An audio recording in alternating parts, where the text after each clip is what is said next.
Welcome back to Bloody Elbow. Today, I am joined by kickboxing legend Semmy Schilt to talk about a bunch of different stuff. Before we get into some talking points from your career, let's talk a little bit about the work you're doing with SENSHI at the moment. How has it been kind of transitioning out of your career and then into training other fighters and then coming to work with SENSHI? Yeah, I think it's like a natural process. I was always a fighter. I fight it in the highest level of fighting, and then I get the chance to educate new fighters to work in an organization where I can lead, where I can supervise uh, the way of the organization is going. I think this is a chance for me to do this, and it's like I said, it felt really natural to be in this position where I'm now at right now. You're going to be playing a part in their first ever Grand Prix. You said about instructing fighters there. There aren't many people on this planet better to instruct fighters about winning tournaments than yourself. Um, so how has that been in preparation for that? And is there something that you think is particularly important when approaching a Grand Prix style tournament that helped you be so successful in them?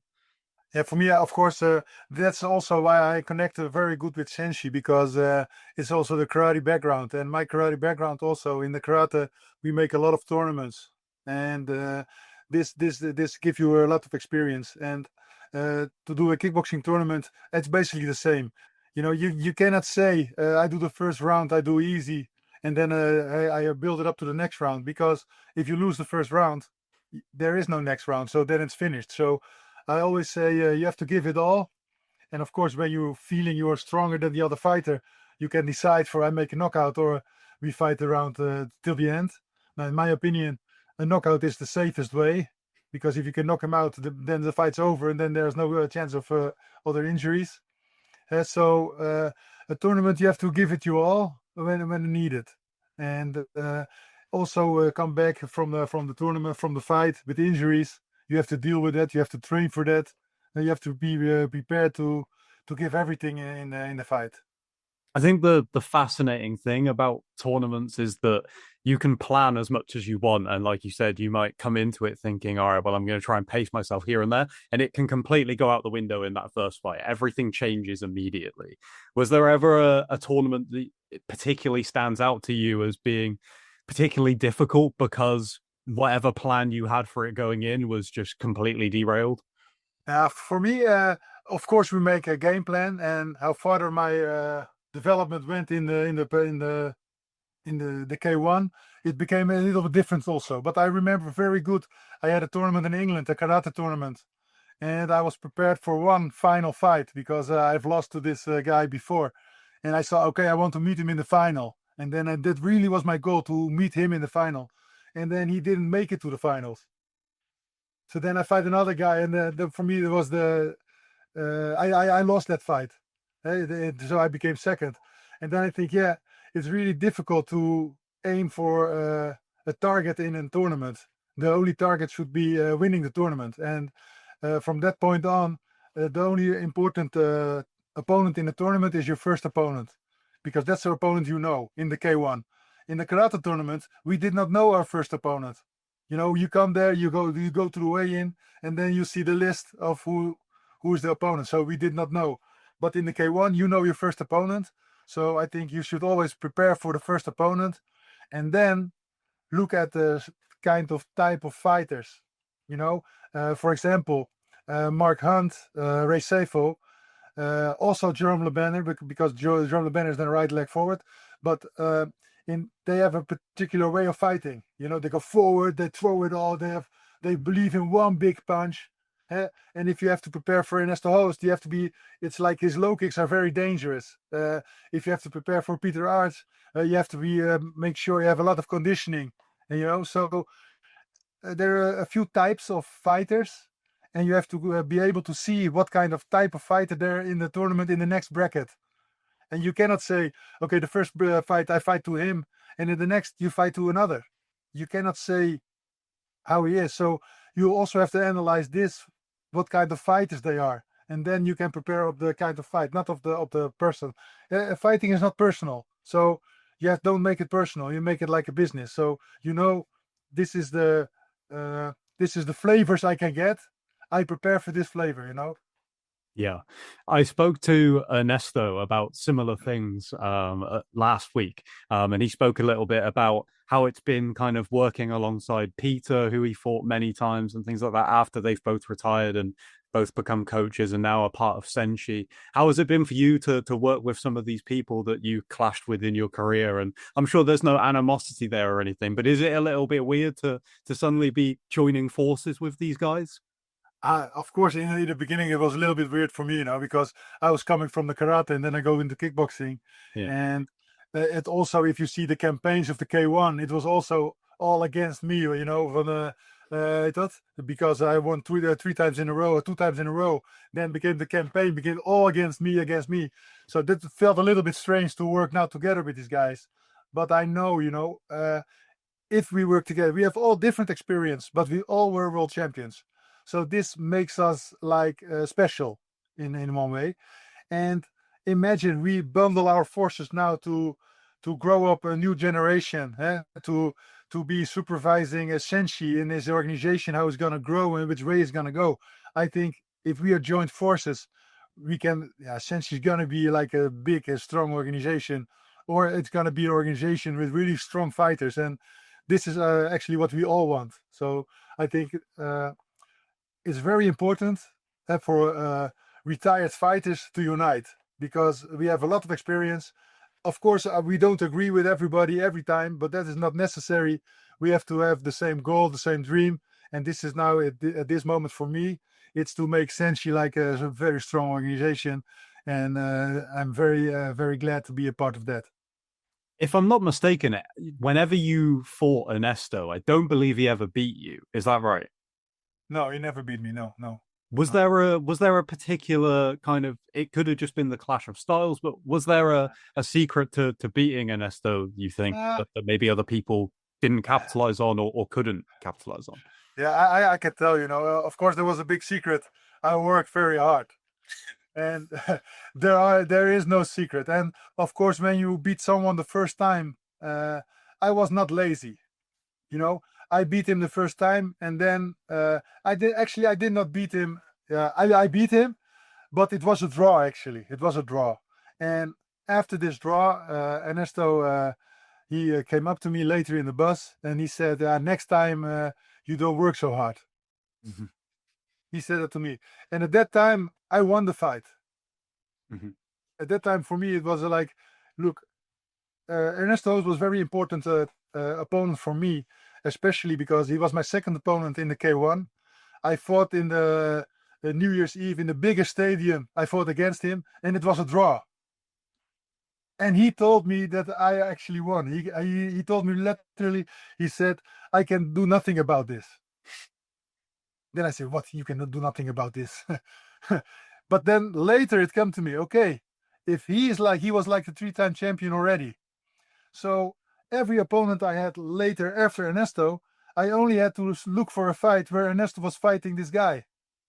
And then I said, Ernesto can beat this guy, so I can beat him also, because I can beat Ernesto, so I know his strong points, I know his weak points.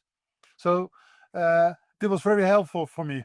But to tell you really the secret of beating Ernesto, I think I was in his head also. You know, I'm a big guy, you know, everybody says it's a big guy, he's not so fast. But when I give the front kick, it's faster than they expect. And then I give the jab, it's also harder than they expect. Because Ernesto also told me, he said, your right hand is like shit, you know, it's not so hard. But I said, no, I don't need the right hand, I do it with my left hand. Yeah, but you're left-handed. And then I think, yeah, nobody knows I was left-handed. And I think this is so stupid, because if I saw like Ernesto signing autographs, I also always look at what hand he's signing, because this is his leading hand, you know. And on one way, people did not do this with me. And also with my front kicks, I had a good front kick. It was good timing, good using my distance. I could not understand that nobody had an answer for this, because if I see someone who making like a big right punch or something, I adapt to that. but they always make a mistake in this. I don't understand why is that. I think they didn't want to work hard enough or something.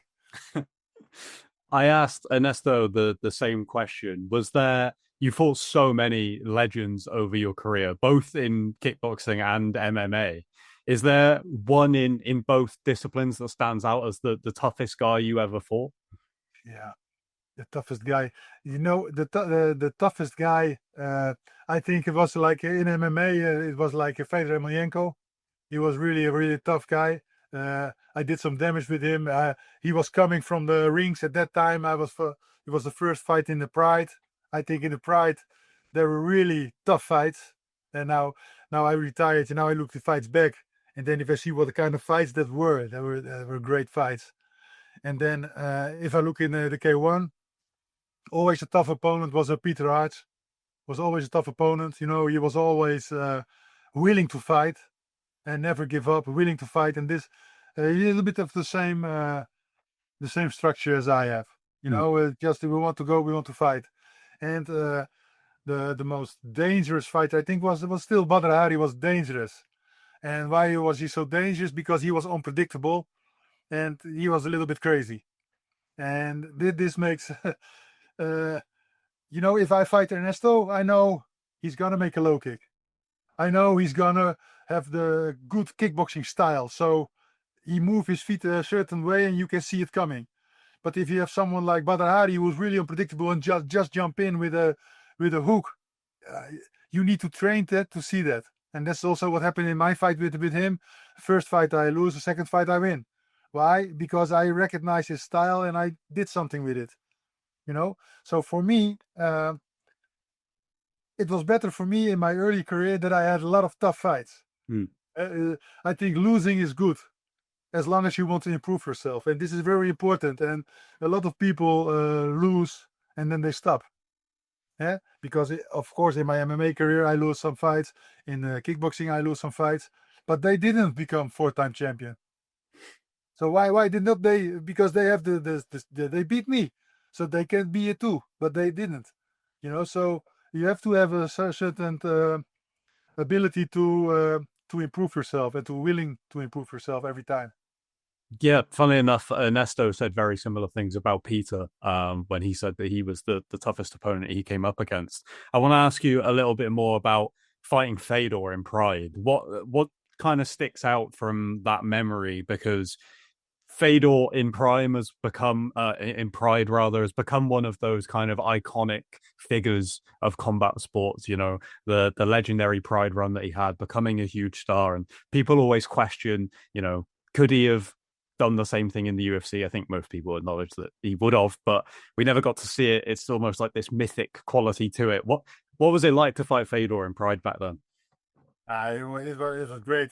Like for me, I fight him. I think I had the first fight in Pride for him. I think I had the first fight. It was his debut. He was coming from the rings. Yeah, he got no emotions, and this is also what I also wanted always. I don't want to show emotion in the ring. I just want to be calm, and I want to be. I have my goal for me, and I just want to go for that. And Fedor has that too. And what I remember, I could not really hit him. And then he get close to me very fast. And then we go to the ground. Now from the ground position, my ground work was not always the best, or my takedown defense was not the best. I can admit that, But in the ground, he could not damage me really. In the beginning, I could handle him. I could damage him also some things. And I think I had the first fight. He fight till the end. It was like a decision. It was not like a knockout. And after me, he got more easier fights. Not easier fights, but he could win on knockout. Yeah. So he couldn't knock me out. So that was for me. It was a good thing. But of course, I remember he was a tough fighter, and I did not know him so much about him. And that's actually for the most fighters I fight. I did not know so much about them, and I didn't want to know. I just want to fight. And because also when I fought in Prankers, many times they ask, you want to fight him? You want to fight him? And I said, just put him here, and then we can fight. And in that time also, in Fedor's time, internet was already there. But before that, I fight in the Pancras. They sent me a videotape with the highlights. And that's so manipulative, And now also, if you have your opponent, you're gonna check him out on the internet. You see all highlights. They're all looking flashy, this and that, and yeah, it feels different. I remember the first fight I did in the Pancras with Funaki, and Funaki was at that time he was a champion, and I really look up to him.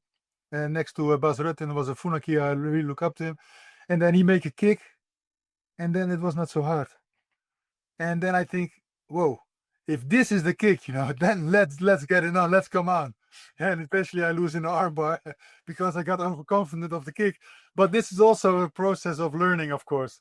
So yeah, fighting Fedor at that time, it was a big thing because he come from rings, I was from Pancras. It was in the Pride organization, new organization.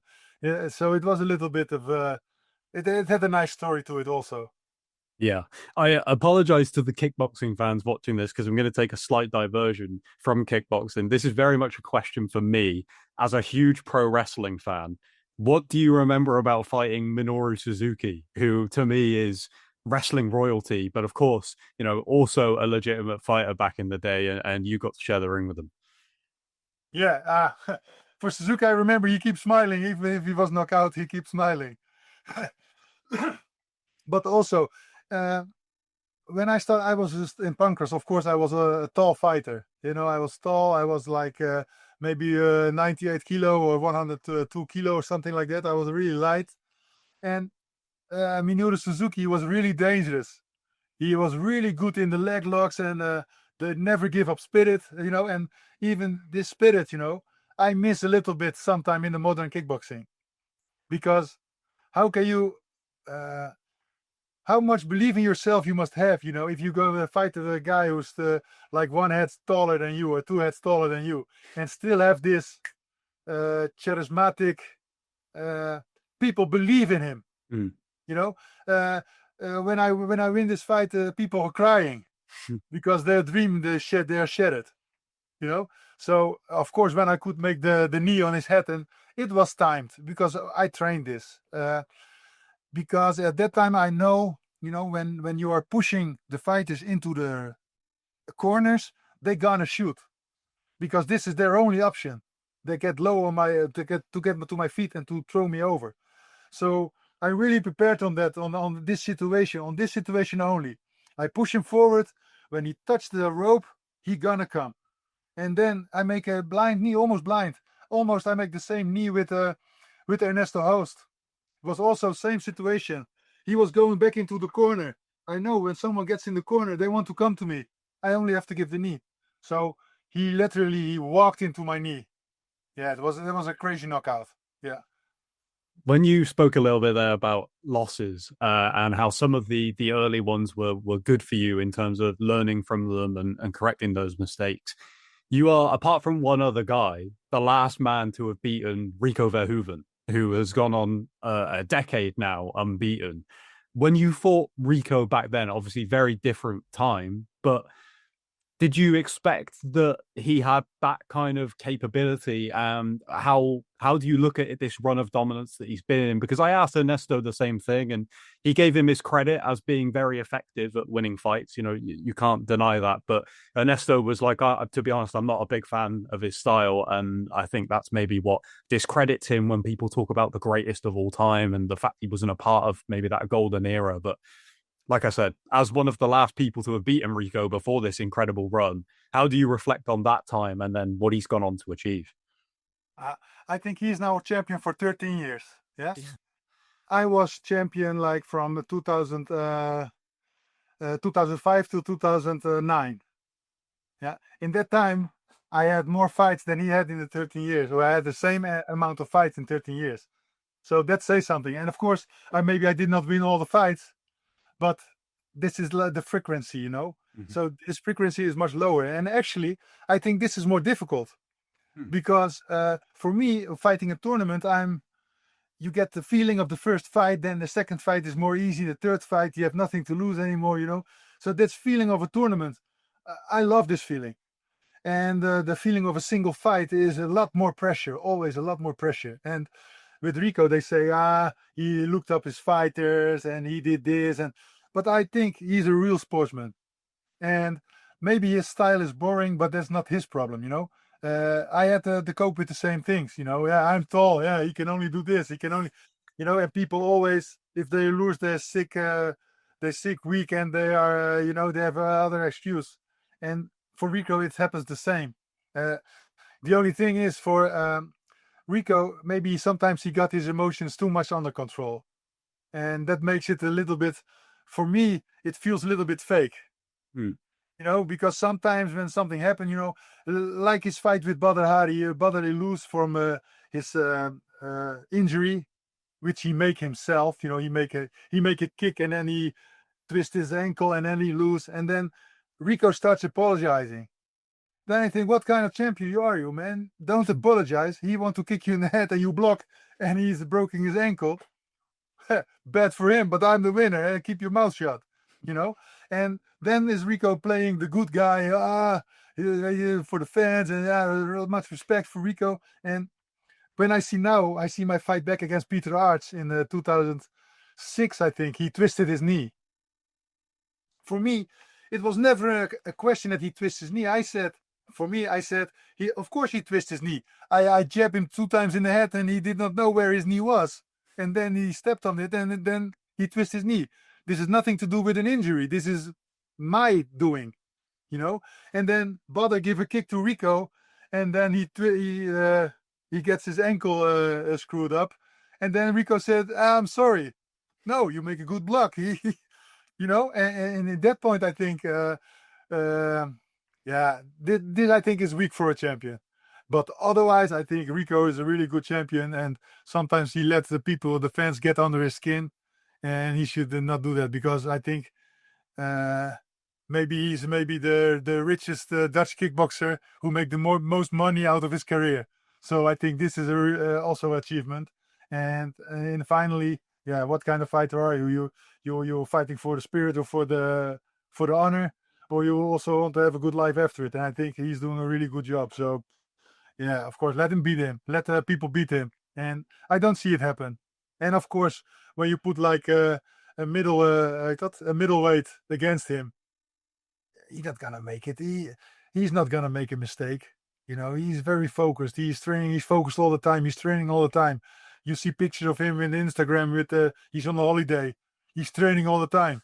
Now, I don't see many fighters who are on holiday or training all the time. You know, so I got a lot of respect for him and for what he's doing. Sometimes it feels like he's a little bit too commercial, a little bit fake, but he's a true champion. We've mentioned some incredible names across this interview. Is there a guy that sticks out as being the hardest hitter that you ever fought? Yeah, the hardest hitter. Look, Alexei Ignashov, he knocked me out one time. So maybe that's then the hardest hitter. But the hardest hitter, yeah. I think in the training I get the most hits. So there I get the most hits. Oh, of course, not always knockout, but I get really hard hits. And like I said, sometimes you think it's hard. It's not hard. You think it's hard, and you have to get used to this. So if someone like Recep give you a really hard right hand, or he give you a nice left hand in between, yeah, of course it's hard, but it's like it's human, you know. So you have to get used to it. You have to get used to see the punch coming, to bam, to have the blackout, because the lights go out for a second, but then it's what you're gonna do. And this is training also. So when you get hit hard, you go on. Yeah, that's always what I do also in the training. When I put someone like a liver shot or something, I start counting 1, 2, 3, and they are So you can stand up. You have still 5 seconds to stand up. After that, it's finished. But this you have to train, because your body wants to give up. If you get a hard hit in the head, your body is screaming, "Stop, man! Get out of here!" You know, and this is what you have to train. And if you get a punch like that in a fight, it's too late to experience that. You have to experience it before you fight. Then you know what's going to happen. And of course, sometimes the lights go out. I know with Ignashov, I was standing up. I did not go down. I go down in the fight, but I stand up. And in the dressing room, I did still not know what was happening. because my trainer wanted to cut out my gloves. And I said to him, "Hey, why you take out my gloves?" He said, "Yeah, it's finished, man." I said, "What is finished?" "Yeah, the fight." And then 5 minutes later, I asked the same question. "What happened? What happened?" "You don't know what happened. It's 5 minutes. It's lost. You lost it." So, and also, I had also a fight like with Jan Noortje. I had a broken foot, but I still had to fight. I had a broken foot and I fight. I go to the airport with the crutch, you know, to help me. And in the airport, my mom always brought me to the fight. I said, "Mom, I don't take them in the airplane. I don't do that. They don't want to know what I have." So in the hotel, I keep the 4 days. I keep my leg up, and everything was fine for the fight. I tried to kick. At that moment, I remembered, I cannot kick. My foot is broken, but I still try. And then Janoche put me down. I had 8 counts. After that, I don't remember the fight. But after that, there was one more round. I finished him in the second round. I was knocked out. He came later after the fight. They put off my tape. He come in my dressing room. I did really ugly to him. I said, "What are you doing here? Fuck off, man. Go out. We have to fight. We still have to fight." I still was not back. So this thing, this is a good story, but it's true. You have to program yourself. Stand up. Keep fighting. This is your job. I've got two more questions for you. One of them being, again, I asked Ernesto this as well, so I'm interested to see if there's any similarities. Do you have a 4 fighters that would make your Mount Rushmore in terms of MMA, boxing, kickboxing, anything? No, I'm not. I'm not really like that. I don't think. Of course, I'm very glad that people look up to me. Some of them look up to me, and they are really they thank me for my career. So that I think is it feels very nice. But I'm not that kind of person who puts people up to a statue or something like that. I treat everybody equal until they do something wrong to me, or they disappoint me in one way or another way. But up to then, I think Mount Rushmore. I think now there's coming a new Mount Rushmore, maybe, because SENSHI now, they're going to make the biggest tournament again in the heavyweights. And so maybe this will be the new Mount Rushmore. And this is what I hope. And this is also what I hope for SENSHI. Glory announced, like last man standing tournament. And then it turns out to be, it's like a single fights every time. And then the last 4. And now SENSHI is now gonna, for the first time again, they're gonna make like an 8-man tournament. So 8 heavyweights from 9 different countries, because there are 10 heavyweights. There's one reserve fight. So there are 9 different countries. I think this is really nice to have that back, and I really hope that that SENSHI can pull this off. Because if you become a champion and 3 fights in a row, this is like the old times. This is like the old days. I hope this is possible. But for me to make a Mount Rushmore, it would be great to be on it. But probably they will make it after I dead. So then I don't know. I don't know it, or I have nothing of it. So for me, it's not. I don't have the people so big for me. No worries. The last thing I wanted to ask you about, I don't know how much you pay attention to modern day MMA, but if you aren't aware of this, I'll explain it anyway. Alex Pereira, obviously former Glory kickboxing champion, lost his title earlier this year in the UFC to a guy called Magomed Ankalaev, who was able to really shut him down over 5 rounds, and a lot of people thought that Alex would have a huge striking advantage over him, and it didn't end up being that way. A lot of people obviously questioning Alex's performance, whether he was particularly firing on all cylinders that night, whether loads of different talking points. They're going to have a rematch. I believe it's next month at this point in time. When it comes to facing an opponent that maybe was more difficult than you expected or posed different questions than you expected, and then you have to approach them in a rematch, how much do you think you can make the adjustments necessary in a few months' time? But also, is that even possible? Because a lot of people were really surprised by the way that it went down, because Alex is such a phenomenal striker and he just wasn't really able to get any of that off. And I'm sure you've been in plenty of frustrating fights where you go in expecting you're going to be able to do this and then it doesn't come off for you. Yeah, I think Aglaev, was it? Aglaev, Yeah. I think Aglaev was a much better boxer than he expected. Mm. And I just look at the fight again, and normally, or the most of the times, he's fighting two left leg forward fighters, and they are not the best kickboxers. And now you're standing against the right leg forward, and he can do boxing. So I think this is he took away Alex's strongest weapon, like the calf kick. Mm-hmm. And if you look at the fight, you see the moments that Alex is doing well is moments that he is left leg forward. So when he's stepping forward and do something, then Alex is gonna have the right distance. So what I think Alex should have done for this fight is for the next fight is to train with right-legged kickboxers who know how to box, who are good. Because this guy is a good fighter, and when you're standing right leg and against left leg forward, the distance is much more bigger. You have to turn the different way, and of course, Alex's reaction in the stand-up fight is great.